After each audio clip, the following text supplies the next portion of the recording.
get ready for this. More than 2/3 of Congress cashed a pharma campaign check in 2020 alone. Ooh. Yeah, there's no conflict of interest there.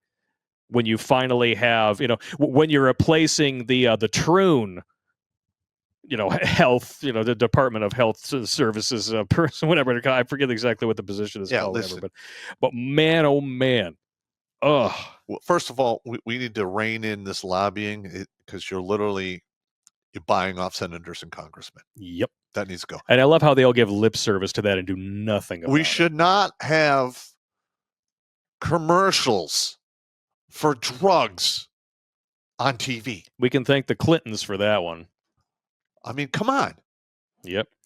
And that's the thing. Everybody wanted to blame W for the housing crash. I mean, was him going into all these proxy wars a huge part of the problem? Yeah, but who really set us all up for failure in 2008? Clinton. The Clintons with their their subprime lending, because you can't discriminate against people with bad credit. That's racist. So you're assuming that everybody who has bad credit is black, Hispanic, or Asian? Well, here's the thing. Or Native American? Fuck you. They are passing laws based on feelings.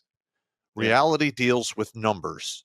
Now, there's a little thing called the FICO score. And I used to do loans for about a decade. Yep. You would call me like, I want a mortgage. Okay, what's your social security number? What's the spelling of your name? I would pull a credit report. If you didn't have a minimum, if you had a 620 or below, you had to get a subprime product, which means you're gonna, you go with prime, and you're gonna add maybe 3 or 4 interest points on top of that. So prime is like 6. You're looking at 9 to 10. Yep.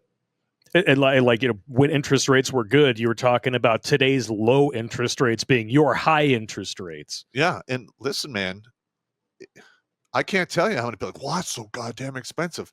And in my mind, I'm like, if you have bad credit, you can't afford the shit you have. Yeah. What makes you think you can buy a fucking house? Yeah. And obviously you weren't too good with your money in the first place. Yeah. So in my entire 10 years, I probably wrote half a dozen subprime loans. Yep. Mostly I did 30-year fixed, FHA, and I specialized in VA. And I usually did the 30-year fixed. Because if it's a 30-year fixed, this is a payment. There's not a variable interest rate or balloon at the end. I mean, come on. Ugh. Now, don't get me wrong. That was some creative shit they were doing. Oh, yeah.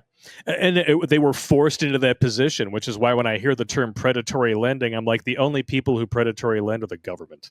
Correct. And the government forced these banks into this position where they had to dole out these mortgages to people they knew couldn't pay them off. So they had to hedge their bets. Like my house that I have in Berkeley, I bought that with like the last of the liar loans.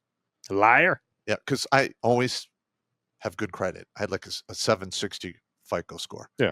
I call my buddy Dave, who's now passed away, and I'm like, hey, man, I'm paying child support. I'm getting fucked 3 ways to Sunday. I got to have a house, and can you help me out?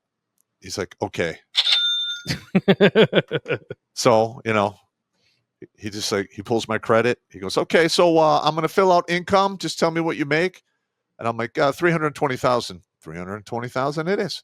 All right, your debt's fine. Okay, this is the interest rate you're looking at. We're going to get it lower. We're going to put it on a 3-year variable, and you can refinance in 12 months. There you go. So luckily, I was able to get back in the Army, and then I just refinanced it into like standard conventional for like nothing. Boom. Boom. You're winning all year long. All year long, all day long. Watch Grunt Speak live every Tuesday and Thursday at 8 p.m. Eastern. And if you want to join Pop for Supporter Sundays, go to redonkulous.com/donate and make a monthly pledge. A link is in the meat caser box.